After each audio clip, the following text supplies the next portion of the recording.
নমস্কার বন্ধুরা, তোমাদের সবাইকে স্বাগত আমাদের ইউটিউব চ্যানেল যোজনা টেক বাংলাতে। তো বন্ধুরা, ইতিমধ্যে তোমরা যারা যারা ক্লাস 11-এ বা 12-এ উঠেছো, তো তোমাদের জন্য কিন্তু রাজ্য সরকারের তরফ থেকে 10,000 টাকা ট্যাবের জন্য দেওয়া হবে। তো বন্ধুরা, সেই ট্যাবের টাকা কখন দেওয়া হবে এবং এই নিয়ে কি নতুন আপডেট আছে, তো সেই সংক্রান্ত বিষয় কিন্তু আমরা এই ভিডিওতে জানার চেষ্টা করব। তো বন্ধুরা, আপনারা কিন্তু অনেক ভিডিওতে অনেক রকম ডেট কিন্তু আপনারা শুনতে পাচ্ছেন।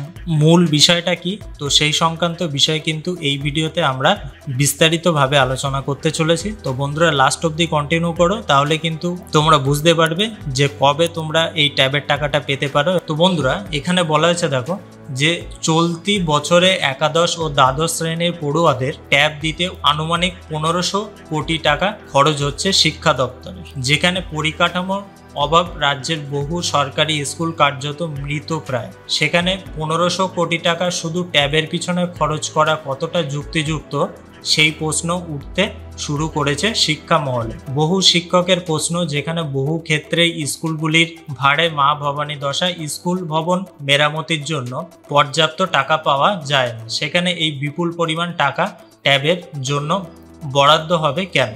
তো বন্ধুরা, প্রথমেই তোমাদেরকে বলে দেই যে আমরা কিন্তু কোনো রাজনৈতিক দলের হয়ে কথা বলছি না, বা রাজনৈতিক কোনো বিষয়ে কিন্তু আমরা পক্ষপাতিত্ব করছি না। তো এখানে যে বিষয়টা বলা হয়েছে বা যে বিষয়টা নিয়ে এখানে ব্যাখ্যা করা হয়েছে, তো সেটা নিয়ে কিন্তু আমরা এখানে আলোচনা করছি।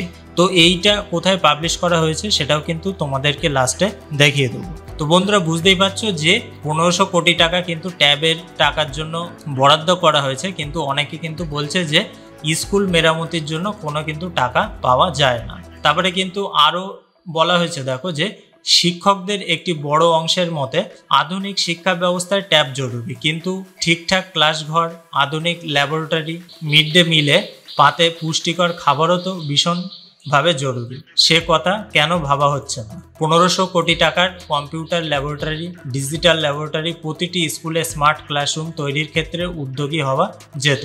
নাম প্রকাশে অনিচ্ছুক শিক্ষা দপ্তরের এক কর্তাই বলেছেন, নানা কাজে জেলার স্কুলগুলিতে যেতে হয়, সেখানে গিয়ে দেখছি অনেক স্কুলে প্রয়োজনের তুলনায় ক্লাসরুম কম, জানলা দরজা ভাঙা, ছাদ থেকে চাঙড় খসে পড়ছে, নতুন ভবন প্রয়োজন কিন্তু বরাদ্দ নেই, মিড ডে মিলের জন্য প্রয়োজনীয় রান্নাঘর নেই। আমার মনে হয় স্কুলের উন্নয়নের জন্য এগুলি বেশি প্রয়োজনীয়। তো বন্ধুরা, বুঝতে পারছেন যে এখানে শিক্ষা দপ্তরের একজন কর্তা তিনি কিন্তু বলেছেন যে নানান কাজের জন্য কিন্তু তিনি জেলায় ভিজিট করেছিলেন স্কুলগুলিতে। তো সেখানে গিয়ে তিনি দেখছেন যে কোনো স্কুলের ক্লাসরুম কম, ছাত্রদের তুলনায় দরজা জানলা ভাঙা। তো তিনি বলছেন যে এখানে এইগুলো মেরামতি করার জন্য বরাদ্দ কিন্তু কিছু নেই, অর্থাৎ অতিরিক্ত টাকা কিন্তু বরাদ্দ করা নেই। মিড ডে মিলের জন্য যে রান্নাঘরটা সেটাও কিন্তু নেই, এখানে কিন্তু স্পষ্টভাবে জানানো হয়েছে। আর এটা কে বলেছে আপনারা কিন্তু দেখতে পাচ্ছেন যে শিক্ষা দপ্তরের এক কর্তাই কিন্তু এটা বলেছেন। তো বন্ধুরা, আরও কি বলা হয়েছে, দ্বাদশের পড়ুয়াদের ট্যাব দেওয়া শুরু কোভিডের সময় থেকে, তবে অন্যান্যবার 1500 কোটি টাকা খরচ হয় না, এবারই খরচের পরিমাণ এত বেশি। এবছরই শিক্ষা দপ্তর ঘোষণা করেছে এবার থেকে একাদশ শ্রেণীতে পড়ার সময় ট্যাবের জন্য 10,000 টাকা পড়ুয়াদের অ্যাকাউন্টে জমা দেওয়া হবে। তো বন্ধুরা, বুঝতে পারছেন যে শিক্ষা দপ্তর থেকে কিন্তু বলা হয়েছে একাদশ শ্রেণীতে পড়ার সময় তাদেরকে কিন্তু 10,000 টাকা দিয়ে দেওয়া হবে, অর্থাৎ আগে যেমন ক্লাস 12-এ দেওয়া হতো, এখন কিন্তু সেটা ক্লাস 11-এ তোমাদেরকে দিয়ে দেওয়া হবে। তো সেই ঘোষণা কিন্তু করা হয়েছে।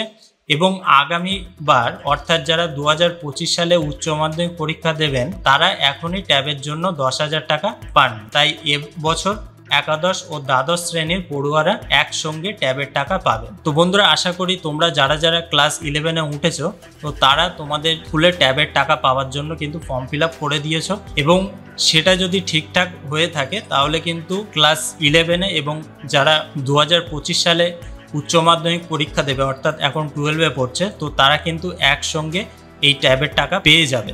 তো বন্ধুরা, এখন এই যে এত ক্রিটিসিজম হচ্ছে বা এই যে টাকাটা দিচ্ছে সরকারের পক্ষ থেকে, তো তার জন্য কিন্তু শিক্ষা মহলের অনেক শিক্ষকরাই কিন্তু দাবি করছে যে এইটার বদলে স্কুলগুলো ডেভেলপ করা উচিত বা আরও উন্নত ধরনের ল্যাবরেটরি, ক্লাসরুম কিন্তু করা উচিত। তো এই যে টাকাটা দেওয়া হচ্ছে এবং এর জন্য এত ক্রিটিসিজম হচ্ছে, তো বন্ধুরা এই টাকাটা কি পরের বার থেকে কি আর দেওয়া হবে না? তো সেই সংক্রান্ত বিষয়ে কিন্তু একটা প্রশ্ন কিন্তু থেকেই যায়। তো বন্ধুরা এবার টাকাটা কবে দেওয়া হবে তোমাদেরকে?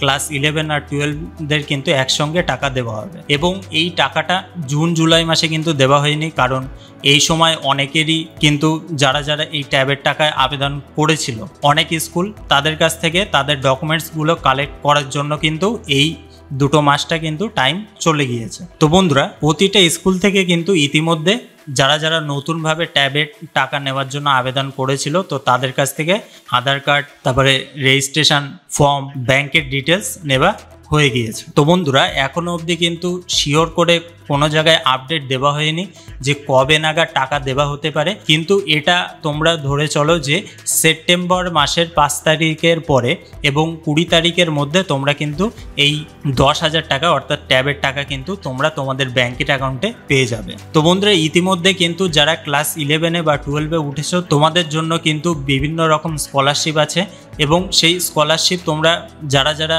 60% পেয়েছো, যারা যারা 70%, 80% পেয়েছো, তো সেই পার্সেন্টেজ অনুযায়ী কিন্তু বিভিন্ন রকম স্কলারশিপ আছে। তো বন্ধুরা সেই স্কলারশিপের ডিটেলস নিয়ে আমাদের চ্যানেলে কিন্তু একটা ভিডিও বানানো আছে, সেটা কিন্তু আমাদের ডেসক্রিপশন বক্সে বা আই বাটনে কিন্তু আমরা দিয়ে দেবো। তো বন্ধুরা তোমরা যারা যারা ক্লাস 10 থেকে 11-এ উঠেছো তোমরা কত পার্সেন্টেজ মাধ্যমিকে নাম্বার পেয়েছো সেটা কিন্তু অবশ্যই আমাদের কমেন্ট বক্সে জানিও। কারা কারা ইতিমধ্যে ট্যাবের টাকার জন্য তোমাদের স্কুলে আবেদন করেছো এবং কারা কারা করোনি এখনো, তারা কিন্তু অবশ্যই আমাদের কমেন্ট বক্সে তোমাদের মতামত জানিও। তো বন্ধুরা ভিডিওটা এই অবধি শেষ করছি, পরবর্তী কোনো ভিডিওতে বিস্তারিত আলোচনা নিয়ে ফিরে আসবো। ততক্ষণে তোমরা খুব ভালো থাকো, সুস্থ থাকো, আর আমাদের এই ভিডিওটা দেখার জন্য তোমাদেরকে অসংখ্য ধন্যবাদ।